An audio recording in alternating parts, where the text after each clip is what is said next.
পররাষ্ট্র মন্ত্রণালয়ে সাংবাদিকদের ব্রিফ করছেন পররাষ্ট্র উপদেষ্টা তৌহিদ হোসেন। আমরা সরাসরি চলে যাচ্ছি সেখানে।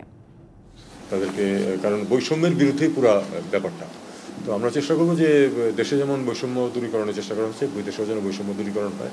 আমরা আরেকটা জিনিস যেটা চেষ্টা করবো, অবশ্যই আমি নিজে ব্যক্তিগতভাবে যিনি দায়িত্বে থাকুন তার সাথে দেখবো, সেটা হলো যে আমাদের যেন বেটার ডিল পায় যেন আমাদের শ্রমিকরা। এটা দেখা গেছে যে আমাদের শ্রমিকরা সবচেয়ে কম বেতনে চাকরি করে পৃথিবীর সবখানে, মানে বিশেষ করে মধ্যপ্রাচ্য যেখানে যায়। এটা কিন্তু ওই দেশগুলির দোষ না, দোষ আমাদেরই। এটা স্বীকার করা ভালো। আমাদেরই অনেক রেকটিফাইড হতে হবে যাতে করে তাদের সুযোগ সুবিধা বাড়াতে পারে, তাদের বেতন ভাতা যাতে বাড়ে। এবং এই বেতন ভাতা যদি বাড়ে, তারা যদি একটু বেটার লিভিং পায়, তাহলে কিন্তু তারা যে বিভিন্ন ধরনের অভিযোগ আসে যে তারা অনিয়ম করে, সেগুলি থেকে কিন্তু তারা সরে আসবে। কাজে এটা থাকবে আমাদের একটা অন্যতম বিষয়। ব্যবসা বাণিজ্য এই মুহূর্তে একটু ক্ষতিগ্রস্ত হচ্ছে, আমরা জানি। অস্বীকার করার কোনো অর্থ নাই। সমস্যা স্বীকার করা হলো সমস্যা সমাধানের প্রথম পর্যায়ে।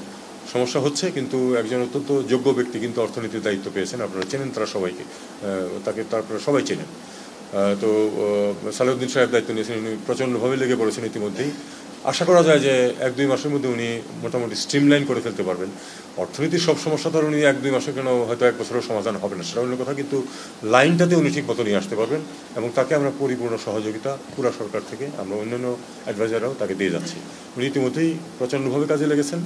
ইনফ্যাক্ট আজকে যে মিটিং ছিল, ইনফর্মাল মিটিং, ক্যাবিনেট মিটিং যদিও, সেটাতে উনি অনেক দেরিতে আসছেন, কারণ উনি কাজ থেকে বেরোতে পারছিলেন, এরকম অবস্থা দাঁড়িয়েছে।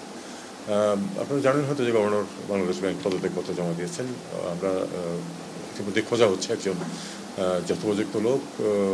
খুব মুশকিল হয়ে গেছে পাওয়া একজন যিনি কাজটা করতে পারবেন অথচ সব শর্ত পূরণ করেন, এরকম কঠিন হচ্ছে। বাট আমরা চেষ্টা করছি যে একজনকে